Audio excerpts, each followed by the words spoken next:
Bonjour, alors c'est le printemps,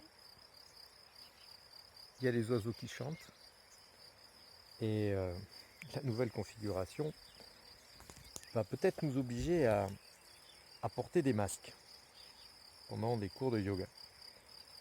Alors déjà il ne faut pas le tripoter, mais c'est un masque fabriqué, donc il faut le mettre à la taille. Donc idéalement il ne faudrait pas le toucher une fois qu'il est en place et surtout s'habituer à respirer avec le masque.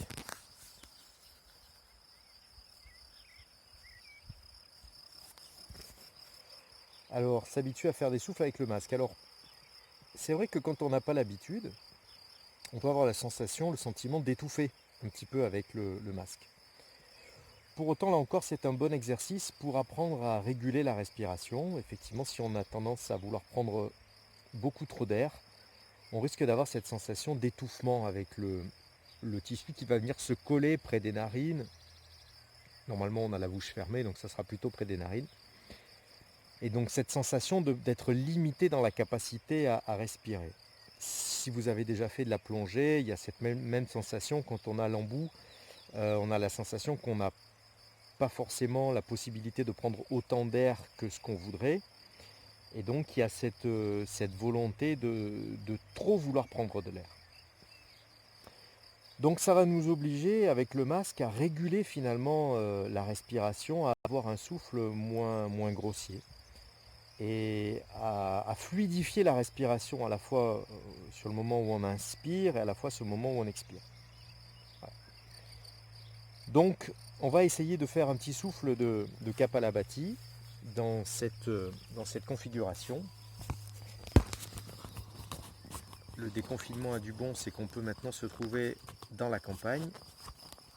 Donc on va tester ça. Petit souffle de Kapalabhati champêtre.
Voilà, alors c'est forcément un Kapalabhati qui est plus lent,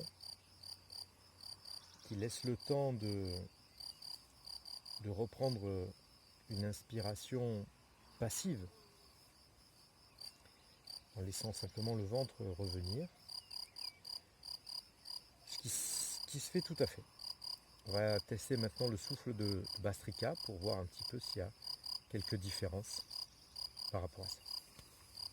Bhastrika, le souffle de forge, souffler de forge, donc avec le mouvement du ventre. Toujours pareil, bouche fermée, juste le mouvement du ventre. On commence d'abord par expirer.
Là aussi, le souffle se fait.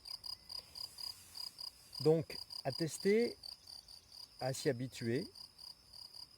Néanmoins, l'usage du masque n'est pas forcément une contrainte.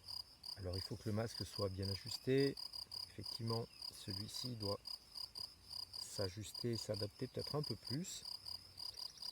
À tester aussi dans les postures. Donc, c'est forcément en yoga qu'il faudra adapter, là encore, à la pratique des postures et de la respiration, avec cet usage du masque qui sera peut-être nécessaire dans certains cas. Nous verrons bien. Voilà, à bientôt.